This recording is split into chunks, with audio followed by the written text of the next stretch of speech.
Alright everyone, I'm here with my review of the 1999 Royal Rumble, and this does have a very iconic match on it that everyone remembers, and if I told you to go watch one match from it, it would be that match. I'll get to that.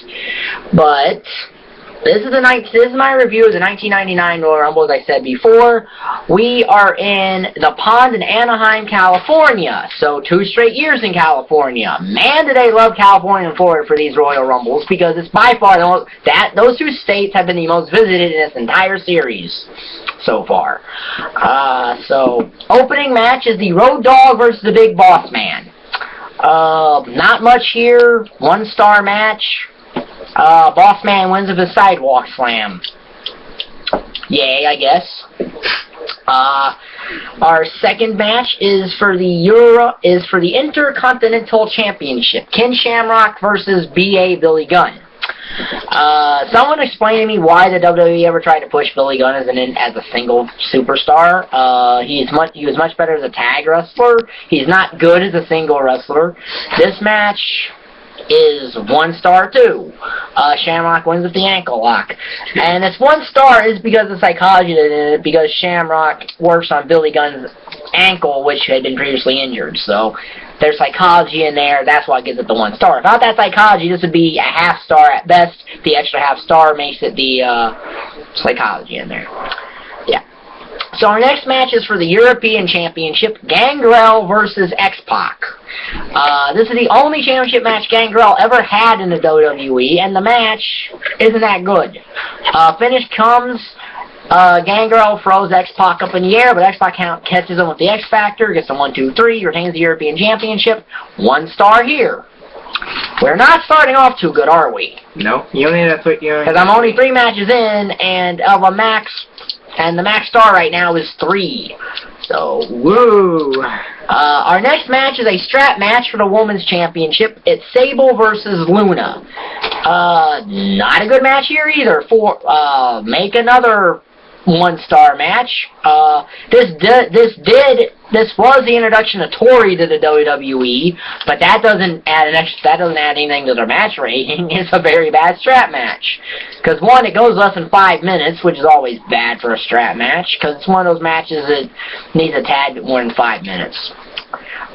So then we get the I Quit match for the WWE Championship. The only 5-star match on here. This is a 5-star classic. This is a match that I was talking about earlier you should watch on this event. Between The Rock and Mankind. This is by far one of the most memorable matches of the Attitude Era, probably besides the Mankind Undertaker Hell in a Cell, where Mankind took that insane death-defying leap where he probably dang near killed himself doing that. But everything about this match works. It held the right story, and the finish gives you a note that they will continue the feud, which they did. It went through St. Valentine's Day Massacre, actually. And it's got the most iconic finish with The Rock saying, "This guy's candy," "This guy's candy, but will scream, 'I quit, and I'll be danged if he don't.'"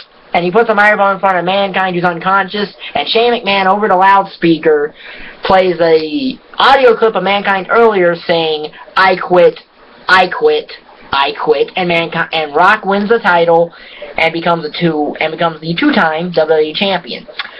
Now, this finish was reused at Over the Limit 2011. Here's the only difference. The WWE did not have the guts to do the exact same outcome with it, because they restarted the match and John Cena won, which, you should have lost. It helps Mrs. Heel Heat to basically cheat in an I Quit match. The only way to cheat is to win a match that has to be somebody saying I quit and they don't say I quit. Yeah. So they should have won that finish again at the 2011 No Way Out, or Over the Limit pay-per-view, excuse me. But yeah, 5-star match. Then we get the 1999 Royal Rumble. A 2-man Royal Rumble, essentially, because this Royal Rumble is only about 2 people. Stone Cold Steve Austin and Vince McMahon, who are numbers 1 and number 2. That's it.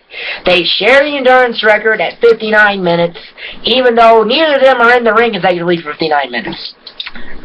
Austin is in an ambulance and driving through the freeway for a little bit of it. Vince is outside the ring on commentary, so their total ring time together is about 10 minutes.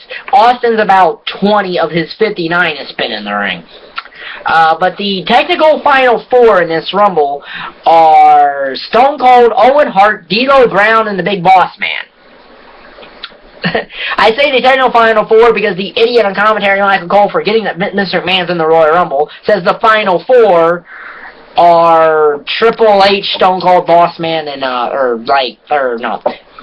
he says the final four are D'Lo Brown, Owen Hart, Boss Man, and Austin, even though they're not. I said the official final four in this Rumble, and I was mistaken. They're Vince McMahon, Stone Cold, the Big Boss Man, and D'Lo Brown. Austin stuns Boss Man out of the ring, eliminates them, then gets Vince. And in what we thought was a foregone conclusion, actually doesn't happen. Rock distracts Austin, McMahon comes from behind, eliminates Austin to win the 1999 Royal Rumble.